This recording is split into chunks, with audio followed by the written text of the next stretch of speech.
It's Fairy Phoenix. Hey, what's up guys? Now if you're new to the channel, please go ahead and subscribe. I'd love to have you as a member of the Fairy Phoenix 7 family.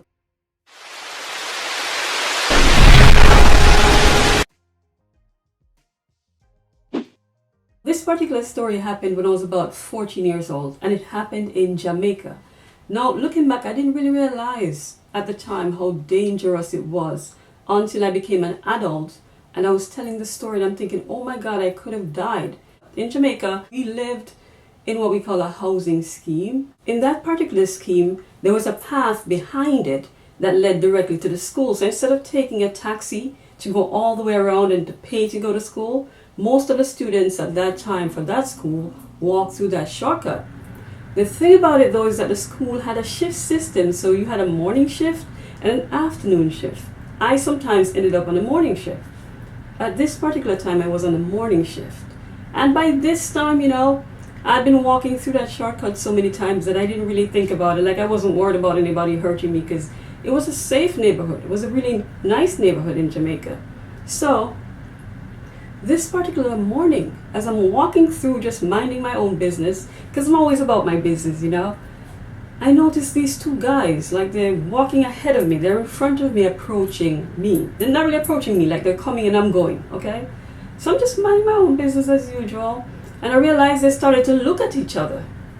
And then they started to look at me strange, but I still didn't think much of it. But then as they got a bit closer to me, they started to run directly at me. And I'm like, oh my God, these guys are running me down. So then I took off in the direction, like I was almost close to a bridge that would lead out to the road where the school is. So I didn't run back, I ran forward. And then they turned back and started to run me down, and one of them had a knife. Like seriously, this was very serious, right?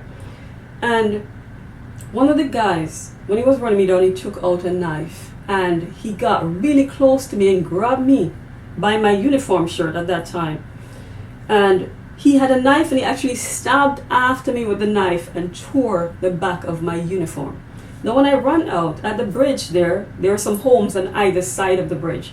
And I was screaming out for rape, murder, bloody hell, okay? I was screaming at the top of my lungs. And there's this lady who lives across the bridge and she ran out. She was like, what happened?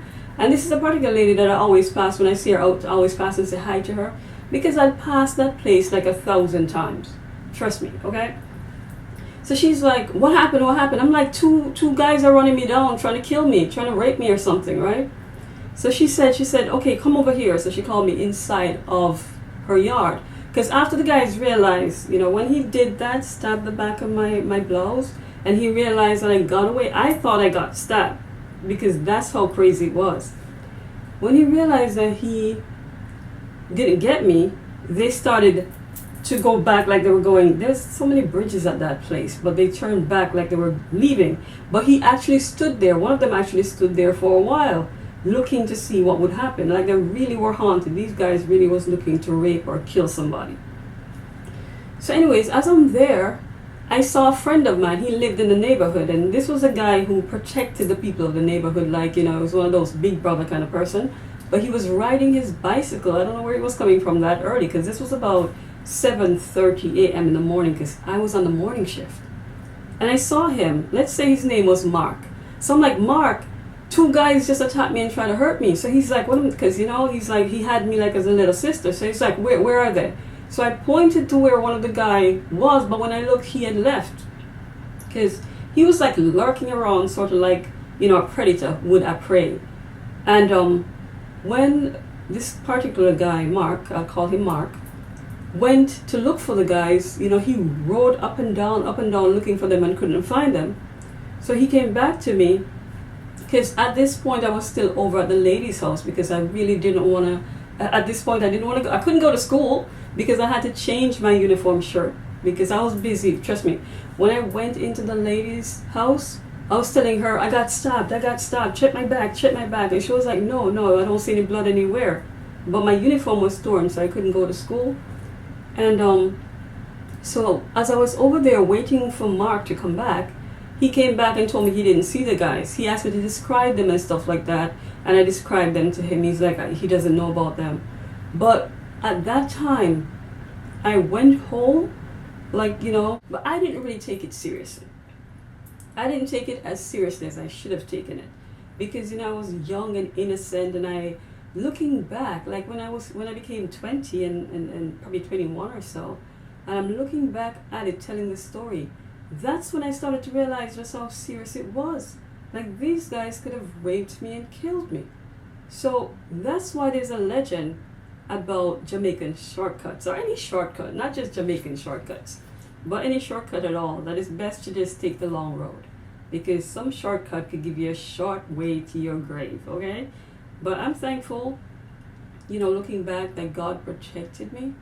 And, sometimes we believe that we're alone, but when we look back on our lives, we realize from the things that we survived, from the things that we have survived, we realize that God has been taking care of us our whole life. These guys could have killed me, they could have raped me. That lady could have not been there that early, because they were intending to hurt somebody. Because even after I ran away and the lady came out, they were still there waiting. So needless to say, I didn't walk through that shortcut again. My stepdad started to drop me to school, like on his way to work, so I'd always end up at school earlier than usual, because he leaves pretty early for school. But there was always a security guard at the school, so they didn't let me in.